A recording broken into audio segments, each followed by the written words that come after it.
Good morning and welcome back to Marty's Tying Bench. Once again, I'm putting together Vice Squad kits, and this week we're going with a Lint Bug. This is a pattern by Vince Wilcox. Vince used to be a regular around here in Larimer County, but a while back he moved to New York where he still ties and sells flies, custom flies. He got patterns with them, including this one. This one's designed to imitate what he was finding in the stomachs of browns on the Big Thompson. So here we've got a pattern with a local pedigree. Tying it on a scud hook, you'll tie it in sizes from 12 down to 18. This one's a 14, and with the 14 I'm using a 3/32 brass bead. You could use glass. If you can, you want to adjust the size of the bead with your hook and keep it kind of small. Keep it within the profile. You don't want a big bulb on the front. Now, the thread doesn't matter too much. You want something a little stronger. Black's just fine. It's going to disappear under your last turn of dubbing anyway. For a shellback, we're using Mylar Tinsel. This one happens to be Vivus. You can use the UTC Pearl Tinsel as well. You can even try some of them with the Mirage. They're really reflective stuff. I'm using large for this size. Obviously you'll size it down if you tie smaller. And I'm just going to tie that down along the back and bring my thread a little ways down the bend of the hook. Now the dubbing is a blend of hare's mask and light olive ice dub.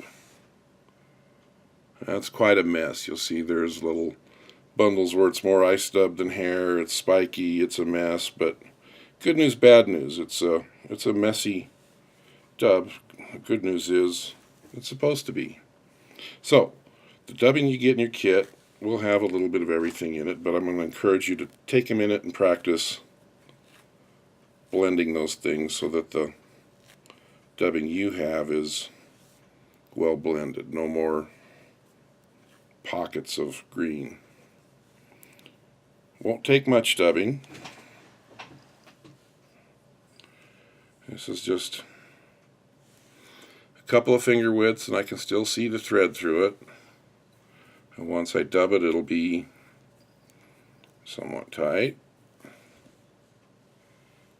Now I'm going to get my wire ready, and we're using a brassie wire, which is bigger than you'd need. I want a good lumpy segmentation here. This is a copper brown. You can use rust, you can use brassie. So what I'm going to do is make a couple of turns until my dubbing starts.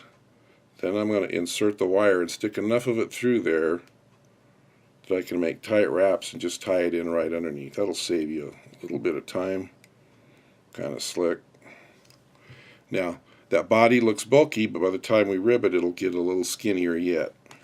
If you want to, you can touch it a couple times with some Velcro and pick it out a little bit. What I'm going to do is pull the wire towards me and down to get it out of the way so I can fold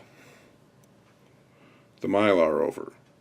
And you can either hold it in place as you wrap the rib or just take a loose turn with your thread to keep it there. I'll come forward with 4 or 5 segments. Tug on your Mylar if you need to keep it right square on the back. And there we go.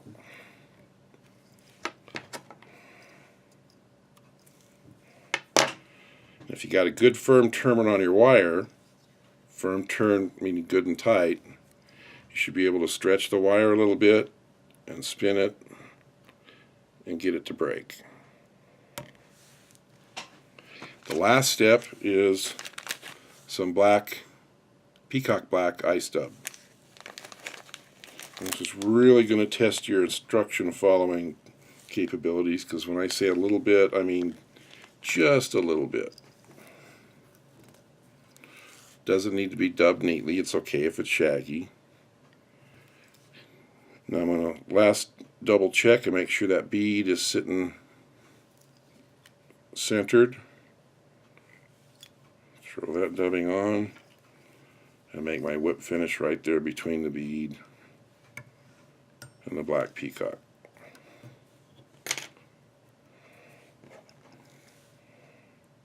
Told you it was going to be messy.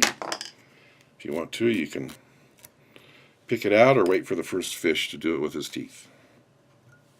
You can see that looks like a lot of our little micro caddis that we'll see in the spring.